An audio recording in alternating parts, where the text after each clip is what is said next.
हर हर महादेव। मृत्युलोक में भ्रमण करने की इच्छा करके एक समय श्री भूतनाथ भगवान महादेव जी माता पार्वती जी के साथ पधारे। वहाँ भ्रमण करते करते विदर्भ देशांतर्गत अमरावती नाम की अति रमणीक नगरी में पहुँचे। अमरावती नगरी अमरापुरी के सदृश सब प्रकार के सुखों से परिपूर्ण थी। उसमें वहाँ के महाराज का बनाया हुआ अति रमणीक शिव जी का मंदिर बना था। उसमें भगवान शंकर भगवती पार्वती के साथ निवास करने लगे। एक समय माता पार्वती ने प्राणपति को प्रसन्न देख के मनोविनोद करने की इच्छा से बोली, हे महाराज, आप तो हम तुम दोनों चौरस खेलेंगे। शिवजी ने प्राण प्रिया की बात को मान लिया और चौरस खेलने लगे। उस समय इस स्थान पर मंदिर का पुजारी ब्राह्मण मंदिर में पूजा करने को आया। माता जी ने ब्राह्मण से प्रश्न किया कि पुजारी जी बताओ, इस बाजी में दोनों में किसकी जीत होगी। ब्राह्मण बिना विचारे ही शीघ्र बोल उठा कि महादेव जी की जीत होगी। थोड़ी देर में बाजी समाप्त हो गई और पार्वती जी की विजय हुई। अब तो पार्वती जी ब्राह्मण को झूठ बोलने के अपराध के कारण श्राप देने को उद्यत हुई। तब महादेव जी ने पार्वती को बहुत समझाया, परंतु उन्होंने ब्राह्मण को कोढ़ी होने का श्राप दे दिया। कुछ समय बाद पार्वती जी के श्रापवश पुजारी के शरीर में कोढ़ पैदा हो गया। इस कारण पुजारी अनेक प्रकार से दुखी रहने लगा। इस तरह के कष्ट भोगते हुए जब बहुत दिन हो गए तो देवलोक की अप्सराएं शिव जी की पूजा करने उसी मंदिर में पधारी और पुजारी को कोढ़ के कष्ट को देखकर बड़े दया भाव से उससे रोगी होने का कारण पूछने लगी। पुजारी ने निसंकोच सब बातें उनसे कह दी। वे अप्सराएं बोली, हे पुजारी, अब तुम अधिक दुखी मत होना। भगवान शिव जी तुम्हारे कष्ट को दूर कर देंगे। तुम सब व्रतों में श्रेष्ठ षोडश सोमवार का व्रत भक्ति भाव से किया करो। पुजारी जी अप्सराओं से हाथ जोड़कर विनम्र भाव से षोडश सोमवार व्रत की विधि पूछने लगा। अप्सराएं बोली कि जिस दिन सोमवार हो उस दिन भक्ति के साथ व्रत करें, स्वच्छ कपड़े पहने, आधा सेर गेहूं का आटा लें, उसके 3 अंग बनावें और घी, गुड़, दीप, नैवेद्य, पुंगी फल, बेलपत्र, जनेऊ, जोड़ा, चंदन, अक्ष, पुष्पादि के द्वारा प्रदोष काल में भगवान शंकर का विधि से पूजन करें। तत्पश्चात अंगों में से एक शिव जी को अर्पण कर दें, बाकी 2 को शिव जी की प्रसाद समझकर उपस्थित जनों में बांट दें और आप भी प्रसाद पावें। इस विधि से 16 सोमवार व्रत करें। तत्पश्चात 17वें सोमवार के दिन पाव सेर पवित्र गेहूं के आटे की बाटी बनावें।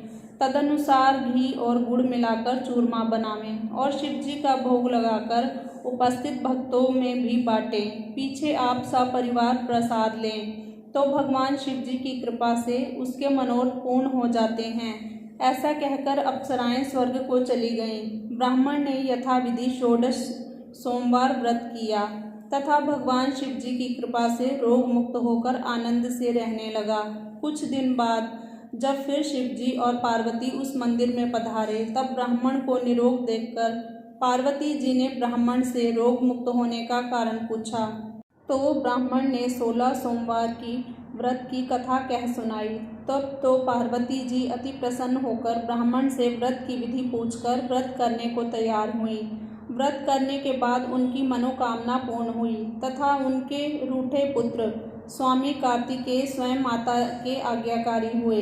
परंतु कार्तिकेय जी को अपने यह विचार परिवर्तन का रहस्य जानने की इच्छा हुई और माता से बोले, हे माता जी, आपने ऐसा कौन सा उपाय किया जिससे मेरा मन आपकी ओर आकर्षित हुआ। तब पार्वती जी ने वही 16 सोमवार व्रत कथा उनको सुनाई। स्वामी कार्तिक जी बोले कि मैं इस व्रत को मैं भी करूँगा, क्योंकि प्रिय मित्र ब्राह्मण बहुत दुखी दिल से परदेश गया है। हमें उससे मिलने की बहुत इच्छा है। कार्तिकेय जी ने भी इस व्रत को किया और उनका प्रिय मित्र मिल गया। मित्र ने इस आकस्मिक मिलन का भेद कार्तिकेय जी से पूछा तो वे बोले, हे मित्र, हमने तुम्हारे मिलने की इच्छा करके 16 सोमवार का व्रत किया था। अब तो ब्राह्मण मित्र को भी अपने विवाह की बड़ी इच्छा हुई। कार्तिकेय जी से व्रत की विधि पूछी। और यथाविधि व्रत किया। व्रत के प्रभाव से जब वह किसी कार्यवश विदेश गया तो वहाँ के राजा की लड़की का स्वयंवर था। राजा ने प्रण किया था कि जिस राजकुमार के गले में सब प्रकार की श्रृंगारित हथनी माला डालेगी उसी के साथ मैं अपनी प्यारी पुत्री का विवाह कर दूंगा। शिव जी की कृपा से ब्राह्मण भी स्वयंवर देखने की इच्छा से राजसभा में एक ओर बैठ गया। नियत समय पर हथनी आई और उसने जयमाला उस ब्राह्मण के गले में डाल दी।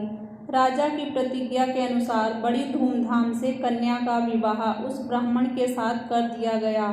ब्राह्मण को बहुत सा धन और सम्मान देकर संतुष्ट किया।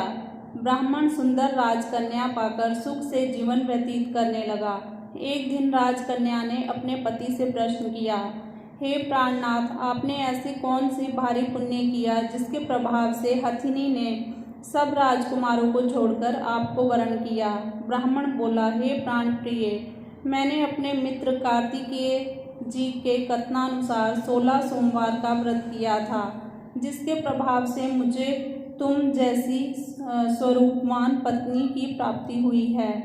व्रत की महिमा को सुनकर राजकन्या को बड़ा आश्चर्य हुआ और वह भी पुत्र की कामना करके व्रत करने लगी। शिव जी की दया से उसके गर्भ में से एक अति सुंदर सुशील धर्मात्मा और विद्वान पुत्र उत्पन्न हुआ।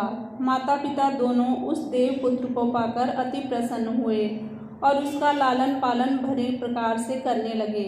जब पुत्र समझदार हुआ तो एक दिन उसने अपने माता पिता से प्रश्न किया कि हे माँ, तुमने कौन सा व्रत एवं तप किया है जो मेरे जैसा पुत्र तुम्हारे गर्भ से उत्पन्न हुआ।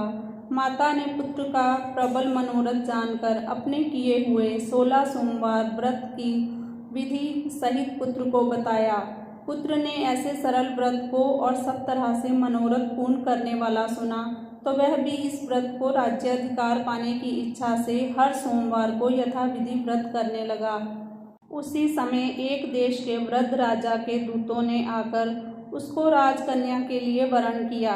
राजा ने अपनी पुत्री का विवाह ऐसे सर्वगुण संपन्न ब्राह्मण युवक के साथ करके बड़ा सुख प्राप्त किया।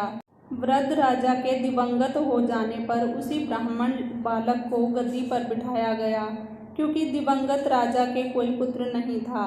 राज्य का उत्तराधिकारी होकर भी वह ब्राह्मण पुत्र अपने 16 सोमवार के व्रत को करता रहा। जब 17वां सोमवार आया तो विप्र पुत्र ने अपनी प्रियतमा से सब पूजन सामग्री लेकर शिव पूजा के लिए शिवालय में चलने को कहा, परंतु प्रियतमा ने उसकी आज्ञा की परवाह न की। दास दासियों द्वारा सब सामग्रियां शिवालय भिजवा दी और आप नहीं गई। जब राजा ने शिव जी का पूजन समाप्त किया तब एक आकाशवाणी राजा के प्रति हुई। राजा ने सुना कि हे राजा, अपनी इस रानी को राजमहल से निकाल दे, नहीं तो तेरा सर्वनाश कर देगी।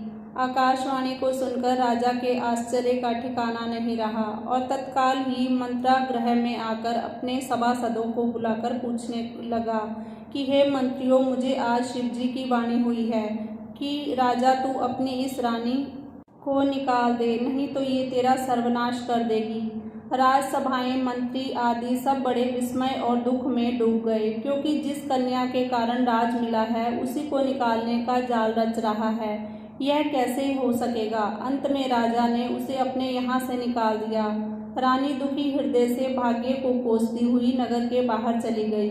बिना पदत्राण, फटे वस्त्र पहने, भूख से दुखी धीरे धीरे चलकर एक नगर में पहुंची। वहां एक बुढ़िया सूत काट कर बेचने को जाती थी। रानी की करुण दशा देखकर बोली, चल तू मेरा सूत बिकवा दे, मैं वृद्ध हूँ, भाव नहीं जानती हूँ। ऐसी बात बुढ़िया की सुन रानी ने बुढ़िया के सिर से सूत की टोकरी उतार कर अपने सिर पर रख ली।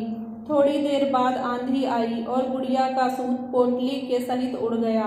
बेचारी बुढ़िया पछताती रह गई और रानी को अपने साथ से दूर रहने को कह दिया। अब रानी एक तेली के घर गई तो तेली के सब मटके शिवजी के प्रकोप के कारण उसी समय चटक गए। ऐसी दशा देख तेली ने रानी को अपने घर से निकाल दिया। इस प्रकार रानी अत्यंत दुख पाती हुई एक नदी के तट पर गई तो नदी का समस्त जल सूख गया। तत्पश्चात रानी एक वन में गई। वहां जाकर सरोवर में सीढ़ी से उतरकर पानी पीने को गई। उसके हाथ का जल स्पर्श होते ही सरोवर का नील कमल के समान जल असंख्य कीड़ामय गंदा हो गया। रानी ने भाग्य पर दोषारोपण करते हुए उस जल को पी करके पेड़ की शीतल छाया में विश्राम करना चाहा। वह रानी जिस पेड़ के नीचे जाती उस पेड़ के पत्ते तत्काल ही गिर जाते।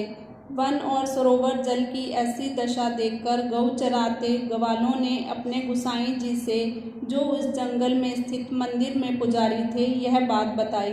गुसाई जी के आदेशानुसार ग्वाले रानी को पकड़कर गुसाई के पास ले गए।